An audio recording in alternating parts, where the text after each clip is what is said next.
Bonjour à tous, j'espère que vous allez bien. Moi, ça va.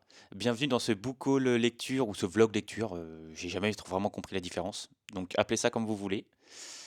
J'ai lu beaucoup de choses différentes là ces derniers temps. J'ai pris mes dernières lectures de mes 2 derniers mois, 3 derniers mois, je déborde pas plus. Donc, des choses que j'ai lues quand même récemment.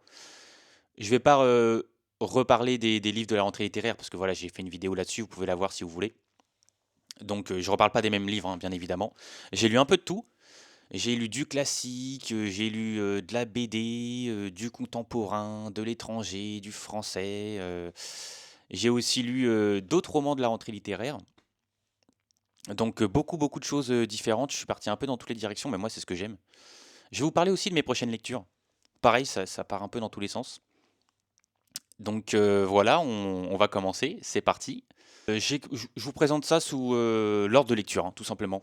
Donc ça va du plus ancien, entre guillemets, au dernier livre que j'ai lu, qui était vraiment une merveille absolue d'ailleurs. Je suis pressé de vous en parler.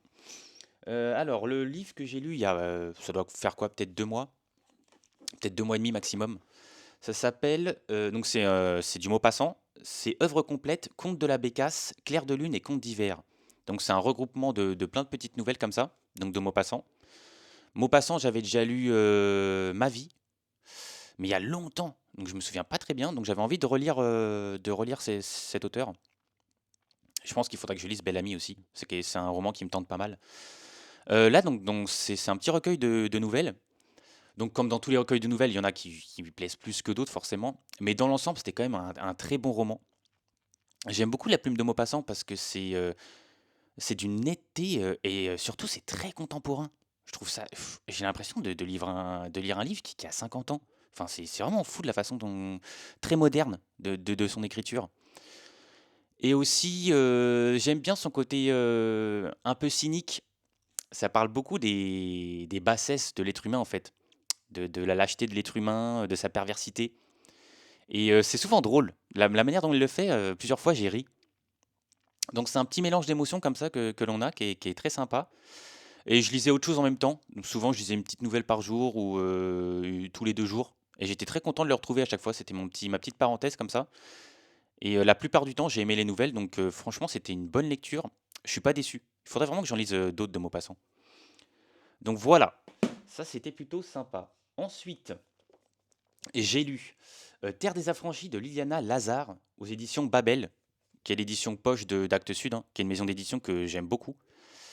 Et en plus, c'est un peu celle qui résiste parce que c'est une grande maison d'édition, mais qui n'est pas, son siège n'est pas à Paris, il est à Arles. Donc rien que ça, je trouve ça sympa. Et donc leur collection de poche Babel, je trouve qu'ils ont un design vachement réussi. Regardez, c'est magnifique, j'adore la couverture. Beaucoup de détails comme ça. Donc c'est vraiment une collection que j'aime bien, la collection Babel. Liliana Lazare, j'en avais déjà parlé dans une de mes vidéos de mon top 10 de mes lectures en 2024, avec son fabuleux roman Carpath. J'en ai vendu plein dans ma librairie, c'était un gros carton, mais il est peu connu, hein. Mais moi j'avais adoré ce roman. Donc j'ai voulu en lire un autre d'elle, tout simplement, ce qui est assez logique, hein. Quand on aime bien une autrice, bah, on a envie d'en lire un autre. C'est une autrice franco-roumaine ou que roumaine? À chaque fois j'oublie, je sais plus. Parce qu'elle écrit en français, mais je crois qu'elle est roumaine, voilà, c'est ça. Là, ça se passe en Moldavie. Il n'y a pas vraiment d'époque, si je dis pas de bêtises. Ouais, c'est pas situé, je pense. Ça se passe près du lac Slobozia. Désolé, je regarde parce que les noms, c'est un peu compliqué. Slobozia, c'est ça. Et c'est un lac qui est réputé un peu maléfique. Il se passe beaucoup de choses bizarres autour de ce lac. Il y a beaucoup de légendes aussi. Donc on ne sait pas ce qui est vrai, ce qui est pas vrai. Il y a un petit village qui est pas loin. On va suivre Victor, qui est un des habitants un peu exclus de ce village, qui a une sale réputation, un peu comme le lac finalement. Donc Victor, lui, il se sent proche du lac. Comme il est un peu rejeté, il a du mal à s'intégrer. Lui, c'est le seul qui ose s'aventurer près du lac comme ça, même de nuit. Donc près du lac, ce lac maudit. Et il va. Alors, c'est bizarre parce qu'au fait, on s'attache beaucoup à ce personnage, on a beaucoup de compassion pour lui, jusqu'au jour où il tue quelqu'un, une femme dont il s'était pris. Il la tue d'une façon assez monstrueuse en plus. Et du coup, on se sent un peu trahi parce qu'on l'aimait bien et tout d'un coup, il commet un acte horrible. Mais on continue un peu à l'aimer. Donc, c'est très. On est un peu bousculé à ce niveau-là. Et Victor suite à son acte assez terrible, va se réfugier chez un prêtre qui va lui apprendre un peu la religion orthodoxe et qui va lui faire recopier des livres, des livres religieux, des livres saints, voilà. Parce que le culte orthodoxe est très réprimé à ce moment-là. C'est un peu un culte interdit. Donc il s'isole comme ça, on oublie un peu son acte, jusqu'à ce que ça refasse surface, bien évidemment. Donc j'ai bien retrouvé l'ambiance un peu brumeuse, un peu angoissante de Carpath, du roman Carpath, de la même autrice. Mais les personnages, je les trouve quand même moins prenants. Donc je situerai pas au même niveau. C'était quand même en dessous à ce niveau-là. Mais je regrette pas ma lecture, c'est quand même une écriture que de toute façon j'adore. Donc j'ai confirmé que j'adorais l'écriture de cette autrice, mais l'histoire était quand même m'a moins embarqué, on va dire. Donc voilà, c'était Terre des Affranchis de Liliana Lazare, que je le répète, est une autrice très peu connue, hein. Alors là, on enchaîne avec un roman absolument phénoménal. Ça s'appelle Avant Adam de Jack London. Et vous allez tous me blâmer parce que j'avais encore jamais lu de Jack London, donc j'ai pas lu Martin Eden, tout ça. Et c'est un cadeau, donc tout simplement, voilà. Et c'est peut-être que je me serais pas dirigé vers ce roman, mais c'est pour ça, ça c'est l'utilité des cadeaux, c'est que ça nous aide à avoir accès à des livres qu'on n'aurait peut-être pas achetés nous-mêmes. Ça parle de l'époque préhistorique où les hommes, enfin, en fait justement c'est ça qui est intéressant, c'est qu'on ne sait pas vraiment si on peut déjà les qualifier d'êtres humains ou pas. C'est vraiment ce changement où on passe de singe à homme et c'est un peu un entre-deux. C'est cette époque-là. Et c'est très intéressant parce que, notamment, j'avais vu une série sur Netflix, je sais plus comment elle s'appelle, je vais vous le dire, hein, qui parle des chimpanzés. On découvre que, évidemment, les chimpanzés sont très proches de nous au niveau des émotions, tout ça. Et là, c'est pareil, ils éprouvent des choses qu'on pourrait juger humaines, comme de l'amour, la colère, la jalousie. Mais finalement, on sait que les primates sont capables de ça aussi. À partir du moment, c'est plus que de l'affection que sont capables les primates entre eux. Et à partir de quand ça devient vraiment de l'amour humain? C'est très intéressant à ce niveau-là. On se rend compte que la barrière est quand même assez mince. Donc ça raconte l'histoire d'un mâle, je pense qu'on peut encore le qualifier comme ça, pas forcément d'un homme. Et justement, je sais pas, je sais pas. Je vais quand même dire mâle, au moins pour le début du roman, parce qu'ils ont quand même quelque chose de très primaire à la base. Et moi, j'ai arrêté de le considérer comme un mâle et j'ai commencé à le considérer comme un homme quand il tombe amoureux d'une autre femme, du coup, d'une autre tribu. Il rencontre d'autres espèces, entre guillemets. C'est très intéressant, ouais. Ça m'a rappelé un petit peu le chant du bison. C'était un petit peu la même époque, mais c'était plus centré sur la chasse, les techniques de chasse, tout ça, et les guerres entre les différents clans, les différentes même espèces, du coup, parce que c'était pas forcément les mêmes espèces. Ça me rappelle un petit peu la guerre du feu, si vous voulez, ce roman, et franchement, il peut le regarder droit dans les yeux, hein. C'est incroyable. Et il y a des personnages absolument terrifiants. Il y a d'autres, au fait, il y a certains personnages de la tribu et d'autres tribus qui n'évoluent pas de la même façon. Donc, ils sont beaucoup plus bruts dans leur façon de. Par exemple, ils sont très en colère dès qu'ils ont une contrariété, ils cassent tout autour d'eux. Mais finalement, des êtres humains sont comme ça aussi. Donc, c'est très intéressant. On découvre que les tribus moins avancées se comportent en fait comme des humains qu'on pourrait considérer assez méprisables aujourd'hui. C'est vraiment incroyablement intéressant, c'est très prenant. On a envie de savoir la suite, on découvre, ils commencent à rêver, ils découvrent l'amitié, ils ont des stratégies de plus en plus évoluées pour échapper au danger, tout ça. Donc c'est incroyable, j'ai pas lâché le roman, je pense que je l'ai lu en 2 jours, donc vraiment en 2 temps. C'était super, donc très très bon cadeau. Ensuite, je mets mes petites notes parce que comme il y a des romans que je n'ai pas, j'ai pas envie d'en oublier. Ah oui, voilà, bah, je l'ai pas celui-là. C'est Lettre d'une inconnue de Stéphane Zweig. Je l'ai pris à la librairie. En fait, c'est des tout petits bouquins. Il y a une petite collection folio à 2 ou 3 euros. Avant, c'était 2 euros, maintenant, c'est 3 euros.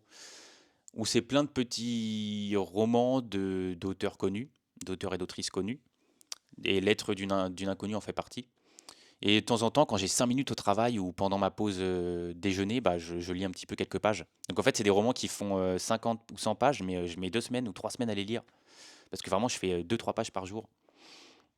Et là, c'était le cas de Lettre d'une inconnue de Stéphane Zweig, qui raconte l'histoire d'une femme qui vient de perdre son enfant, et vraiment presque bébé, hein, presque un nourrisson, il me semble, hein. Et elle va écrire au père de cet enfant, donc qui ne sait même pas qu'il a un fils au fait. Donc elle va lui raconter dans une lettre, donc le roman c'est une immense lettre au fait, en fait dans cet tome qui reçoit la lettre, ça a été une aventure comme ça, une petite passade, mais elle, ça a été l'amour de sa vie. Donc elle lui explique ça, en fait, à quel point cet homme a été important dans sa vie, a été une obsession dans sa vie. Parce que là, vraiment, c'est ça qui m'a un peu dérangé dans ce roman, c'est qu'on tourne autour de l'érotomanie. L'érotomanie, c'est vraiment faire une fixette complètement déraisonnable, une fixette amoureuse et obsessive, complètement déraisonnable sur quelqu'un. Par exemple, je sais pas, je vais faire mes courses et la caissière, je la trouve jolie, tout d'un coup, je m'imagine avoir des enfants avec, d'être marié, et pour moi, c'est quasiment le cas. Alors que je sais pas, se trouve, elle a déjà un mari, je sais pas. Et c'est quelqu'un qui vraiment fait une fixette complètement ahurissante sur quelqu'un. Et c'est le cas de cette femme.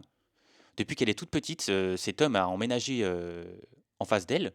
Donc c'est son voisin un petit peu. Elle l'épie toute la journée, elle devient obsessionnelle envers cet homme. Elle va réussir par finir à rentrer en contact avec lui. Ça se passe du temps très long. Et elle va réussir à coucher avec lui. Donc voilà, pour l'homme et pour cette femme, c'est pas du tout la même signification. Et en fait, on a juste de la peine pour elle. Parce que l'homme, il est pas du tout méchant, mais bon, il s'en fout un peu. C'est juste une femme qu'il a vue comme ça. Il peut pas savoir, lui, que cette femme fait une fixette depuis des années sur lui, qu'elle le suit partout. Elle l'attend devant chez lui pendant des heures. Et au fait, moi c'est ça. Et j'ai pas vu le côté romanesque de la chose. Le côté un petit peu romantique. Peut-être que je suis pas assez romantique, je sais pas. Mais au fait, c'est juste quelqu'un qui est malade, pour moi. Moi, je le vois comme ça. Je le vois, je pense qu'avec mon œil contemporain. Peut-être que si on lisait ça il y a 50 ans, les gens le voyaient ça d'un côté plus romantique. Mais ouais, les gens pourraient dire c'est un amour tragique. Bon, d'accord, je sais même pas si c'est vraiment ça, être amoureux. C'est très bizarre. C'est plus une obsession un peu malsaine pour moi. Donc j'ai vu ça en 2025. Je pense que ça a été ça mon défaut peut-être. Après, c'est très bien écrit. De toute façon, Stéphane Zweig, c'est toujours très bien écrit. Donc il y a quand même des longues phrases, des longs passages que j'ai aimés, que j'ai gardés dans mes petites notes. Donc rien que pour ça, rien que pour l'écriture de Stéphane Zweig, ça vaut toujours le coup de lire un de ses romans. Il n'y a pas de souci, hein. C'est pas une lecture que je regrette pas du tout, hein. Mais voilà. Et je sais qu'il y a des gens qui ont été très marqués par ce roman, que c'est un peu l'histoire d'amour ultime pour eux. Mais moi, j'ai plus ressenti de la peine pour ce personnage que de l'attendrissement ou quoi que ce soit. Donc voilà. Et je pense aussi que là, c'est une femme. Et comme c'est une femme qui ressent cet amour-là, on a ce côté un petit peu, ah, les femmes, c'est romantique, c'est toujours fleur bleue, c'est toujours. Donc on donne un côté un petit peu positif à cet amour, alors qu'en réalité, c'est juste un peu glauque, quoi. Je pense que ce serait un homme qui attendrait une femme devant chez elle pendant des heures, qui ferait une fixette comme ça. Je pense que ce serait beaucoup moins romantique. Donc bon, j'ai pas trop compris ce côté-là. Ensuite, je vais passer à Edgar Allan Poe, qui avec les nouvelles extraordinaires m'avait vraiment transporté. Et j'avais jamais relu d'Edgar Allan Poe. Là, pareil, c'est dans la même petite collection Folio. C'était Le Sphinx, qui est un recueil de plusieurs petites nouvelles. Donc déjà que le roman est petit, là en plus c'est des nouvelles, donc c'est vraiment très court, hein. Franchement, ça m'a pas transporté. Même l'écriture que j'avais adorée, je l'ai pas forcément retrouvée. Je sais pas si c'est un de ces romans qu'il a sorti en premier ou en dernier, faudrait que je regarde. Peut-être qu'il était moins expérimenté à ce moment-là, je sais pas. Mais ça a été quand même ouais, plutôt une déception. C'était pas fameux. Euh, Ensuite, on a un roman de la rentrée littéraire. Il est ici. C'est Maître au monde aux éditions Flammarion de Chloé Corman, qui raconte l'histoire. Alors, elle raconte deux histoires différentes, de deux femmes différentes. Elle raconte l'histoire de Gilles, qui est une sage-femme. Hop, pardon, j'ai bougé ça. Hop, les. Qui est une sage-femme. Et elle raconte l'histoire de Marguerite, qui est pas loin de 40 ans, je crois, quelque chose comme ça. crois que c'est marqué. C'est ça, 40 ans. Qui va tomber enceinte, mais elle sait pas de qui. Elle fréquente plusieurs hommes, donc elle sait pas lequel est le père de son enfant à venir. Donc il y a bien sûr cette réflexion de est-ce qu'elle va le garder ou pas, voilà. Et ces 2 femmes-là se rencontrent pas, hein, on sépare les 2 histoires. Donc Gilles, elle raconte son quotidien de sage-femme, qui est pour moi très intéressant parce que c'est un univers que je connais pas du tout, la maternité. J'ai pas d'enfant, donc j'ai été une fois dans une maternité parce que je suis tonton, donc voilà. Mais c'est un univers que je connais pas du tout. Donc Gilles raconte très bien ça. Donc ça, c'est vraiment le gros intérêt du roman pour moi. Et Marguerite est une femme vraiment qui a ce côté plus libre, plus indépendante. Et pour elle, l'indépendance, ça passe par le fait de ne pas avoir d'enfant. C'est un peu son état d'esprit. Ce qui est... ça peut se débattre, hein, même si je suis pas totalement d'accord avec ça. Mais voilà, donc ça va raconter le destin de ces 2 femmes. Et alors, c'est intéressant, c'est un roman intéressant. Mais par contre, l'écriture, si elle est belle, j'ai vraiment su capter à certains moments la beauté de cette écriture qui est indéniable. Mais à la fois, parfois, sur certains passages, elle est un peu alambiquée, un peu complexifiée, mais de façon pas forcément utile. Et des fois, c'est tellement métaphorique que ça perd un peu de son sens et on n'arrive pas vraiment à suivre l'idée profonde de son développement. C'est vraiment certains passages, hein. Autant il y a d'autres passages que j'ai trouvé très beaux, d'autres passages que j'ai trouvé parfois pas forcément compréhensibles, et des fois un peu les deux en même temps.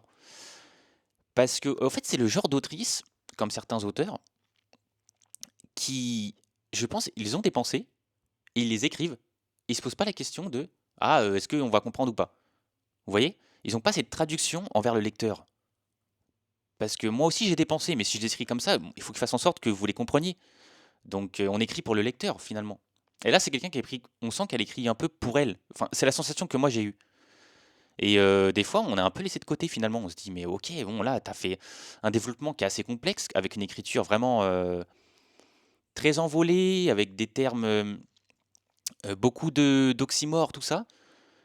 Mais enfin là, il faut nous expliquer un peu mieux, quoi, avec des phrases peut-être faites au développement, mais après une ou deux phrases un peu plus synthétiques où tu nous expliques un peu la conclusion, quoi.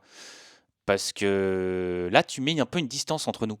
Enfin, c'est la sensation que j'ai eue des fois en lisant cette autrice, qui a une très belle plume, mais qui est parfois un peu inaccessible pour moi. C'est comme ça que j'ai ressenti. Alors, le prochain roman, ça s'appelle Le Palmier de Valentine Gobi. C'est aussi de la rentrée littéraire, c'est chez Actes Sud. Alors, c'est très rare, mais c'est un roman que j'ai arrêté. Ça m'arrive quasiment jamais. Parce que même si des fois les romans, je les subis un peu et ils m'intéressent pas forcément, j'ai quand même souvent envie de savoir la fin. Alors, c'est une écriture magnifique. Donc c'est une autrice, ça m'a pas du tout découragé. Je veux quand même lire autre chose d'elle. Il y a plein de livres que j'ai, j'en ai dans ma pile à lire. Ça, c'est bon. C'est très très bien écrit. Donc elle m'a pas convaincu sur ce livre, mais elle m'a quand même convaincu d'en lire d'autres d'elle. C'est ça qui est assez contradictoire. Le Palmier, on suit une petite fille. Et j'ai été jusqu'à 50 pages, je crois. Donc je peux pas vous dire vraiment la suite, mais pendant 50 pages, c'est quasiment exclusivement de la description de son jardin. Ça veut dire que c'est une petite fille qui adore aller dans son jardin et qui va décrire son jardin pendant 50 pages. Donc c'est incroyablement bien écrit. C'est là où je suis convaincu, mais totalement convaincu, hein. Il n'y a pas de doute. Mais ok, ok, de la description que j'aime bien, je peux même bien aimer de la longue description, mais là, c'est que ça. Au bout d'un moment, il faut quand même qu'il se passe quelque chose. Donc, en 50 pages, je crois la plus grande aventure qu'on vit, c'est, je crois qu'il y a des abeilles à un moment qui viennent, je sais plus. En fait, à un moment, je lisais vraiment en diagonale, hein, parce que. Donc, voilà, je l'ai arrêté. Ça m'a pas. C'est vraiment trop, trop, trop descriptif et il y a vraiment zéro action. Donc, j'ai arrêté. Mais pour le coup, j'en lirai d'autres d'elle. Je lui laisserai une autre chance, ça, c'est sûr et certain. J'en ai un dans ma pile à lire, je sais plus c'est lequel, mais il m'intéressait donc je vais le lire quand même, hein. Donc voilà pour Le Palmier de Valentine Gobi. Ensuite, on reste chez Actes Sud avec La Tentation artificielle de Clément Camard-Mercier, que j'ai rencontré d'ailleurs Il a présenté. J'ai été à la rentrée littéraire d'Actes Sud, au fait, où il y avait tous les auteurs qui présentaient leurs livres. Il y avait Alice Fernet, enfin tout ça. Il était là et j'ai pu parler avec lui un petit peu après. Très très sympa. Et déjà, j'ai dans ma wishlist, enfin, j'ai une liste où il y a tous les romans que j'ai envie de lire. Et son premier roman en fait partie. Donc c'est pour ça que j'étais content de le rencontrer. J'ai fait, ah, déjà, j'avais envie de lire votre premier roman. Et là, vous m'avez donné envie de lire votre deuxième. Donc j'ai commencé par celui-là parce que j'ai eu le SP. On me l'a offert. Alors, c'est un roman extrêmement original. Ça, déjà, c'est son premier mérite. Ça m'a complètement sorti de mes lectures habituelles. Donc c'est très culotté, c'est très osé de sa part parce que c'est pas forcément facile de trouver le public. Ça parle. Alors les noms, bah, je sais plus du tout, désolé. Jérémy, qui est informaticien et qui est codeur. Donc c'est vraiment dans le monde de l'informatique. Il codifie les algorithmes de certaines applications. Des applications en fait qu'on utilise tous les jours, mais qu'on connaît très peu. Donc ça, déjà, première partie du roman, ça explique le métier de ce Jérémy. C'est extrêmement intéressant. Ça nous explique comment sont faits les réseaux sociaux, les algorithmes des réseaux sociaux qu'on utilise tous les jours. Et c'est intéressant, ça me rappelle un passage de Bien-être dans le livre de Nathan Hill, qui est un livre énorme et qui parle pas de ça, hein, mais il y avait un petit passage sur ça qui m'avait vraiment intéressé et c'est pour ça que j'ai lu ce roman, qui parlait des algorithmes des réseaux sociaux qui font que malheureusement les réseaux sociaux sont faits pour qu'on se conforte dans nos idées. Parce que si on va sur Instagram, Snapchat, n'importe quoi, TikTok, et qu'on tombe sur des vidéos qui contredisent nos idées, nos façons de penser, on n'ira plus sur cette application. On va pas sur ces applications pour être contredit. Et les algorithmes sont faits pour qu'on tombe que sur des vidéos qui sont en adéquation avec nos convictions. Ce qui fait qu'on va forcément devenir un peu plus extrême. Parce qu'on va de moins en moins, plus on va sur ces réseaux sociaux, et de moins en moins on rencontre d'autres opinions. Ça explique très bien ce système-là. Et ça explique aussi d'autres choses, hein. Ça parle aussi de sa vie, de son quotidien, enfin ça parle vraiment de plein de choses, mais on sent que c'est quelqu'un qui est tout le temps dans la technologie, dans les écrans, dans les machines. Il devient presque une machine, hein, vraiment, ça va très loin. Et au bout d'un moment, il sent qu'il a des problèmes de santé, mais qu'il n'arrive pas bien à définir. Il va chez les médecins, ils n'arrivent pas trop à savoir ce qu'il a. Il y a plusieurs choses différentes, hein. Il a un kyste, il a aussi des douleurs à l'estomac, il a plein de choses différentes, de petites choses comme ça qui s'accumulent.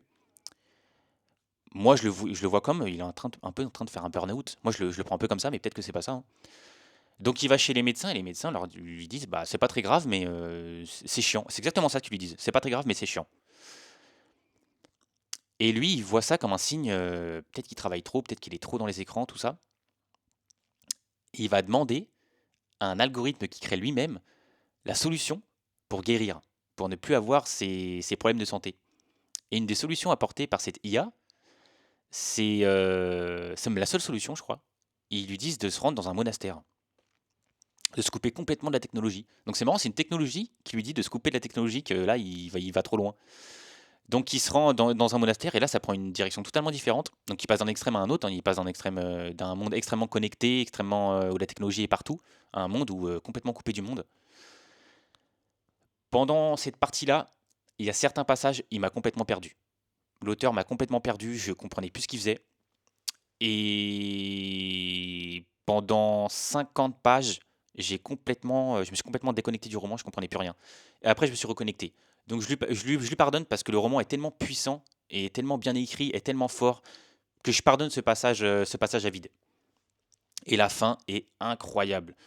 Si vous l'avez lu, dites-moi en commentaire, comme ça j'en parlerai avec vous. J'ai vraiment envie d'échanger sur la fin avec quelqu'un, parce que je peux pas vous en parler, je vais pas vous révéler la fin, bien évidemment, mais la fin m'a laissé tellement pensif. Vraiment, c'est une fin qui fait incroyablement réfléchir et qui nous pose énormément de questions. Parce que, enfin non, je peux pas vous dire, mais j'ai vraiment envie d'en parler avec quelqu'un. Et donc, si vous avez lu ce roman, dites-moi. Donc, ça s'appelle La tentation artificielle de Clément Camard-Mercier. C'est un roman vraiment qui sort complètement des lignes. J'ai adoré. Avec ce petit passage à vide, je suis obligé de le reconnaître, il y a un moment où il m'a perdu. Ensuite, j'ai lu. Ah oui, Fabrice Humbert, L'expérience des fantômes. J'ai pas forcément parlé parce qu'on va le recevoir en dédicace à la librairie. et peut-être que je ferai un petit podcast sur Instagram là-dessus. Donc je vais passer ce livre, mais je l'ai lu en tout cas. Il a sorti un autre livre récemment que ma patronne a lu et elle l'a beaucoup aimé, donc elle l'a invité. Donc j'ai quand même lu au moins un livre de lui, parce que bon, quand on invite des auteurs, c'est bien d'avoir lu leur livre quand même. Donc voilà, mais je pense que j'en parlerai dans une autre vidéo. Donc je passe assez vite dessus. Ensuite, j'avais fait ma vidéo aussi sur le Japon et l'Italie. J'avais confronté les deux littératures et j'avais lu du coup le Elena Ferrante, Les jours de mon abandon, et aussi La Confession impudique, un roman japonais. Je ne vais pas en reparler parce que j'en parle dans cette vidéo, donc si ça vous intéresse, allez-y. Je fais une confrontation entre la littérature japonaise et italienne, donc c'est assez intéressant. Donc pareil, je passe dessus, hein, j'en ai déjà parlé. Ensuite, j'ai lu une BD. Ma vie posthume, c'est l'intégrale. Je vais vous l'afficher parce que c'est à une de mes collègues, elle l'a récupérée. En plus, au début, elle m'a dit: «Ah, lis ça, c'est bien», ça m'attirait pas plus que ça. Et je l'ai quand même lu, un peu pour lui faire plaisir au départ, et au fait, c'était super. Donc, ça raconte l'histoire d'une grand-mère qui va se faire assassiner. Mais enfin, du coup, elle est décédée, mais elle continue à vivre sa vie, et même elle-même met du temps à comprendre qu'elle est décédée. En fait, elle fait une chute, et elle a une trace là, et elle comprend qu'elle a pris une balle dans la tête. Mais les autres personnes pensent qu'elle a juste chuté et que c'est bon, elle s'est relevée et voilà. Donc c'est une morte qui va vivre parmi les vivants, et elle va essayer de comprendre qui l'a assassinée, bien évidemment. Et ça parle aussi de son mari qui est décédé. C'est une vieille femme qui est veuve, donc qui est un petit peu en deuil comme ça. Ça va parler de son histoire avec son mari, comment elle l'a rencontré. Et à travers son enquête, on va comprendre toute sa vie. On va remonter toute sa vie. Donc elle va faire d'autres rencontres, elle va rencontrer d'autres morts vivants, entre guillemets. Il y a des petits indices, des fois les gens commencent à être soupçonneux. Donc c'est émouvant, on rigole beaucoup aussi. La grand-mère, on se prend vraiment d'affection pour elle parce que à la fois c'est une grand-mère très énergique, qui a un caractère vraiment bien trempé. Et de temps en temps, on se rend compte que c'est vraiment une petite mamie parce que elle devient fragile pendant certaines pages, certains passages, elle devient vraiment fragile. On a envie de la prendre dans nos bras. Vraiment, c'est la petite mamie toute intimidée, un peu impuissante. Et puis tout d'un coup, il y a un événement, elle va se réveiller, elle va devenir cette mamie avec de la poigne. Donc on vacille comme ça entre deux caractères, c'est très rigolo. Et même parfois, c'est souvent émouvant. Donc une BD vraiment réussie, les dessins sont très sympas, et je vous montre quelques images, hein, parce que comme j'ai pas la BD. Moi, en tout cas, ça a matché, ça m'a plu. Mais en ce moment, j'ai de la chance avec les BD. Je lis vraiment des bonnes BD. Donc j'espère que ça va continuer comme ça. D'ailleurs, j'ai fait une vidéo sur les BD, hein. C'est ma dernière vidéo avant celle-là. Donc si ça vous intéresse, bah, n'hésitez pas, hein. Voilà. Ensuite, j'ai lu Des enfants uniques, qui est aussi de la rentrée littéraire c'est Flammarion, de Gabriel de Tournemire. Pareil, j'en parle dans ma vidéo Reco libraire. C'est le livre que je recommande pour une histoire d'amour. Donc je vais passer assez vite dessus. Mais en gros, ça raconte l'histoire de deux personnes en situation de handicap qui vont tomber amoureux. Donc ça se passe dans un centre. Donc il y a les éducateurs, tout ça, hein. Ça parle aussi de ça. Et c'est assez intéressant parce que deux personnes du centre tombent amoureux, et en fait c'est quelque chose qui est jamais arrivé. Ça peut sembler fou, mais alors que ça paraît évident, mais non, c'est une situation inédite. Donc c'est un livre où l'amour, quelque chose aussi commun et universel que l'amour, est une situation complètement nouvelle. Donc c'est très intéressant. Parce qu'à la fois, comme ils sont en situation de handicap, rien ne se passe comme une histoire d'amour classique, j'ai envie de dire, même si ça ne peut rien dire l'histoire d'amour classique. Mais à la fois, on rencontre aussi toutes les codes de l'amour qu'on connaît nous aussi, les valides entre guillemets, et même la banalité de l'amour. Donc c'est vraiment où la différence et la norme se lient sans arrêt. Et de ce couple de personnes en situation de handicap devient de plus en plus proche de nous. Et enfin, c'est impossible de ne pas se prendre d'affection pour les personnages. Franchement, ils sont incroyablement émouvants. Et je vois pas comment on peut pas s'identifier à eux malgré leur handicap. C'est ça qui est très intéressant. Donc voilà, c'était un roman qui est vraiment réussi. Je passe assez vite dessus parce que voilà, j'en ai déjà parlé. mais c'était une bonne lecture. Ensuite, qu'est-ce que j'ai lu? J'ai lu Le Gardien Invisible de Dolores Redondo. Alors, c'est un policier, c'est aux éditions Folio, hein. Alors, Dolores Redondo, c'est une basque, mais du côté espagnol. Donc, c'est une espagnole, c'est traduit de l'espagnol. Alors, je vous raconte l'histoire assez rapidement. Le nom de l'inspectrice, c'est comment? Donc, ça se passe dans la région de Bastan. Et l'inspectrice Amia Salazar, voilà. Elle va être appelée sur une scène de crime. Il y a des filles, des jeunes filles, mineures, hein, vraiment des jeunes filles, qui sont tuées et qui sont mises en scène comme ça, près d'un fleuve. Et elles sont faites pour être trouvées. On voit clairement que le meurtrier les met bien en évidence pour qu'elles soient trouvées. Donc voilà, ça va enquêter sur un serial killer. Alors les points positifs. Les points positifs, c'est que l'inspectrice, moi je l'ai adorée. On se prend beaucoup d'affection pour elle. Et ça parle beaucoup de sa famille. Moi j'aime bien les policiers comme ça où il y a l'enquête, mais on parle aussi de la vie personnelle de l'inspectrice. Et là, c'est très lié parce qu'elle va retourner dans sa région où elle a grandi. Donc sa famille habite juste à côté de là où il y a les meurtres. Donc c'est assez intéressant. Et il y a le côté extrêmement intéressant aussi, c'est la mythologie basque que j'ai découvert avec ce livre. Moi, j'aime énormément les policiers qui parlent, les policiers, ce qu'on appelle les polars de terroir, qui nous parlent d'une région spécifique et qui nous permet, à travers une enquête, de découvrir aussi autre chose. Parce qu'un roman policier, c'est toujours sympa d'avoir une bonne enquête, mais j'aime bien quand il y a autre chose derrière aussi. Et là, on apprend plein de choses sur la mythologie basque, sur les traditions basques, qui est moi une région que je connais très peu, même la région française, hein, le basque français, je connais très peu. Pourtant, je l'aime beaucoup, hein, j'ai déjà été deux, trois fois et j'ai beaucoup aimé, mais je la connais peu. Donc, c'est intéressant à ce niveau-là. Ça, c'est les points positifs. Les points négatifs, c'est que des fois, c'est vraiment tiré par les cheveux, je trouve. Et il y a trop de hasard. Il y a trop de coïncidences bien heureuses, de hasard qui tombent à pic. Et des fois, c'est un peu gros. On va pas se mentir, ce qui enlève un peu de la crédibilité à l'enquête. Et moi, les policiers, j'aime bien qu'ils soient crédibles. Et j'aime bien oublier que je suis en train de lire un roman. Donc, et là, il se passe des choses qui sont trop invraisemblables. Donc, on revient dans notre salon, on se rappelle qu'on est en train de lire un livre. Donc ça, c'est un peu dommage. Donc, c'est assez gros, hein. Je crois que ça fait presque 500 pages. Et si je dis pas de bêtises, c'est le début d'une trilogie. Elle en a écrit deux. Je pense pas que j'irai les autres. Peut-être qu'un jour je lirai un autre roman de cette autrice, mais la trilogie, je vais l'arrêter là. Ça se suit pas, hein, c'est trois enquêtes distinctes, mais c'est la même inspectrice, si j'ai bien compris. Donc voilà, Dolores Redondo, Le Gardien Invisible. Un peu mitigé du coup. Ensuite, j'ai lu un manga. Ça s'appelle The Strange House.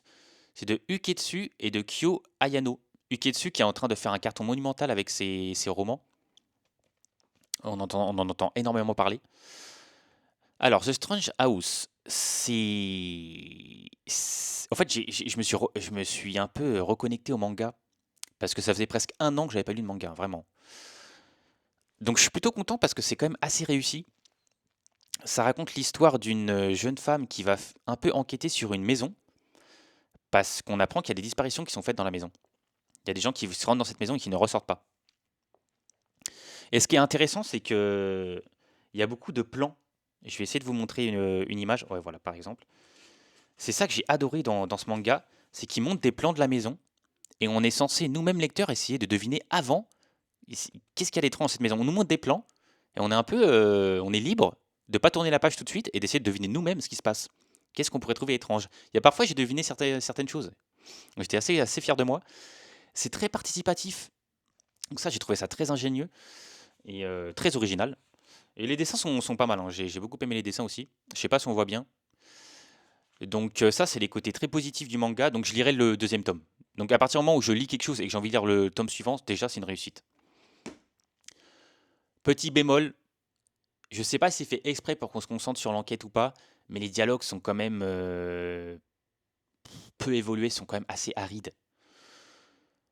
C'est des dialogues qui rebondissent pas en fait. Donc c'est assez. Heureusement, il y en a peu.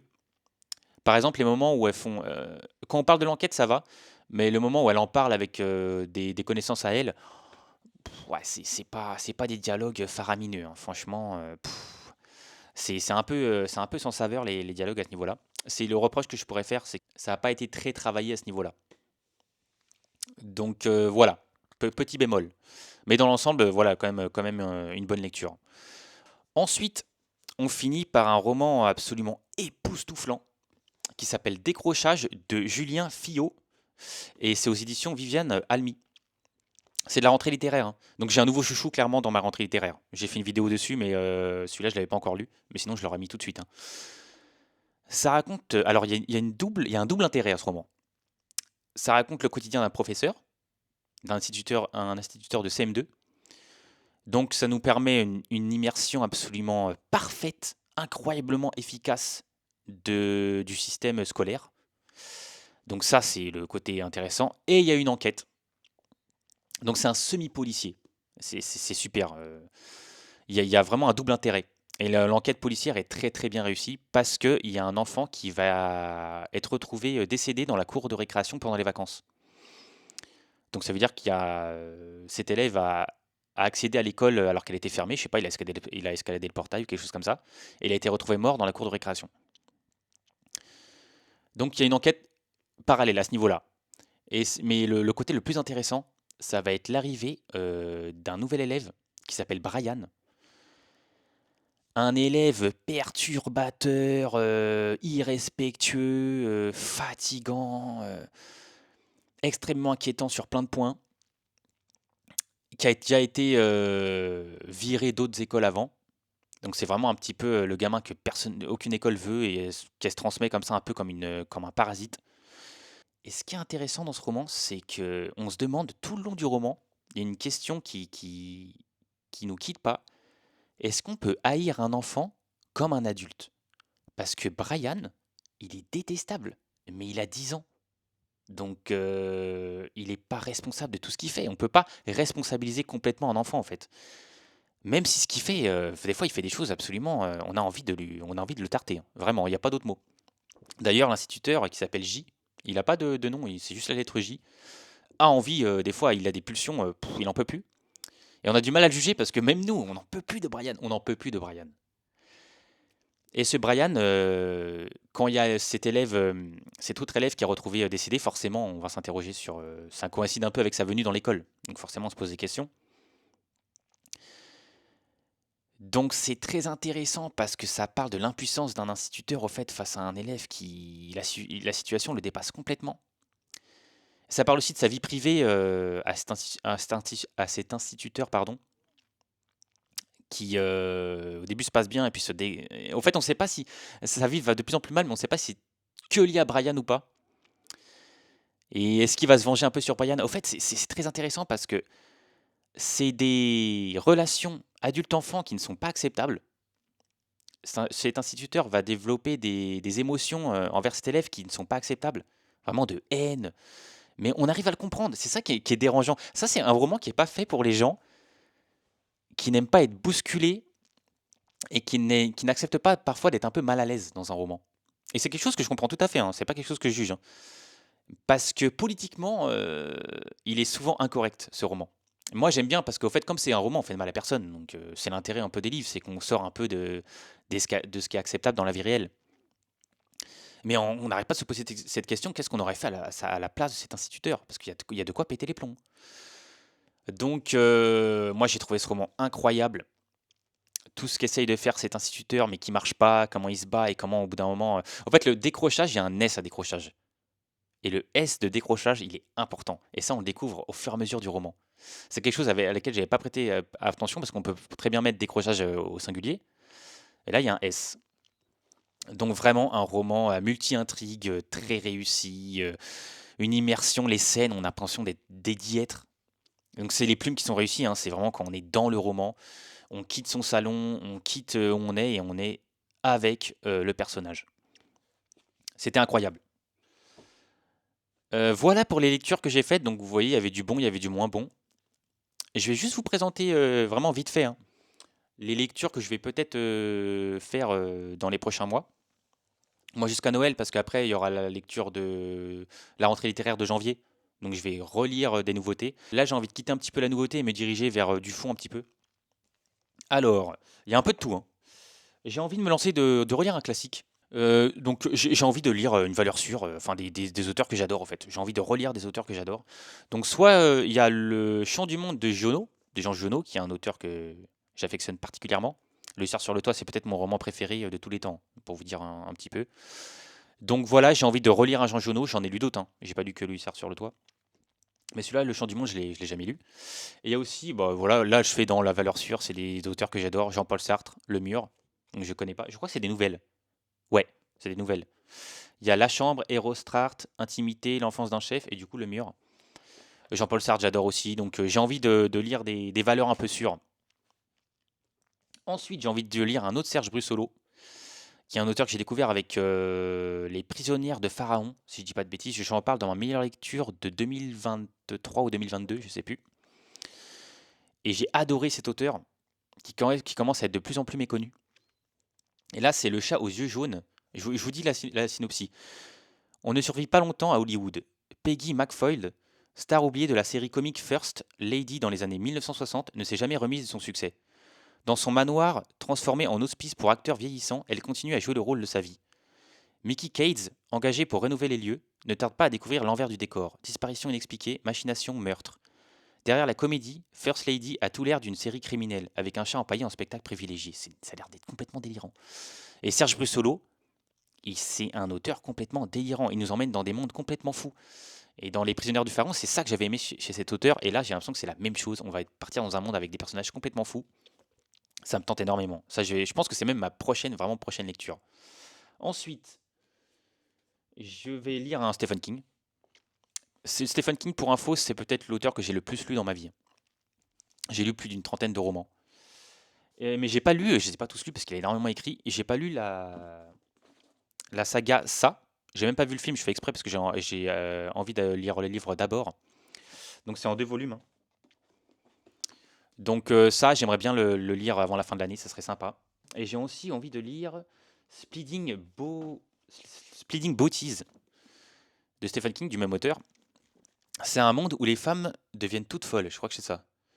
Un phénomène inexplicable s'empare des femmes à travers la planète. Une sorte de cocon les enveloppe durant leur sommeil, et si l'on tente de les réveiller, on prend le risque de les transformer en véritables furies vengeresses. C'est complètement fou comme histoire. Donc c'est un monde où les femmes sont atteintes de syndromes complètement dingues et qu'il faut surtout pas les réveiller, sinon elles deviennent folles. C'est un monde, enfin pas sans femmes du coup, avec des femmes, mais enfin ça a l'air très intéressant. Je pense que ça va me plaire comme roman. J'ai aussi envie de lire Le fantôme de Harvard, qui est, je sais pas si c'est de la science-fiction ou de la littérature, je sais pas trop. Accepté à Harvard, Cadence Archer décide de s'installer sur le campus alors que ce choix menace de détruire sa famille. Car c'est dans la prestigieuse université que son frère aîné a mis fin à ses jours, l'année précédente après avoir développé une schizophrénie.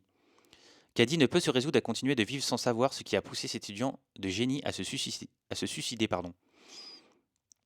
Avec pour seul élément un cahier bleu empli des cribouillages obscurs d'Eric, devenu paranoïaque et en proie aux hallucinations, elle enquête sur les ultimes mois de sa vie.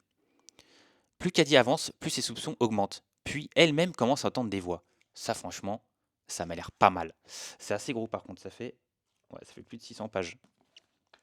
C'est aux éditions Pygmalion. Ça a l'air sympa. J'ai envie de me diriger un petit peu vers de la science-fiction ou enfin des choses un peu originales. Donc voilà pour mes prochaines lectures. Et là actuellement, je suis en train de lire un roman de Pat Conroy. Je sais pas où il est d'ailleurs. Qui s'appelle Beach Music. Et je vais faire une petite vidéo dessus sur Instagram, assez courte sur Pat Conroy parce que c'est un de mes auteurs préférés tout simplement. Donc voilà ce qui attend. Merci de m'avoir suivi pour cette vidéo. C'est un peu long, j'aimais souvent les book hauls et les vlogs lecture, c'est plus long. Donc je me suis permis d'être un peu plus long que mes vidéos habituelles. Donc merci d'avoir regardé cette vidéo. Et puis si vous aimez, n'hésitez pas à commenter, n'hésitez pas à vous abonner. Voilà, je mets les livres en description à chaque fois, hein.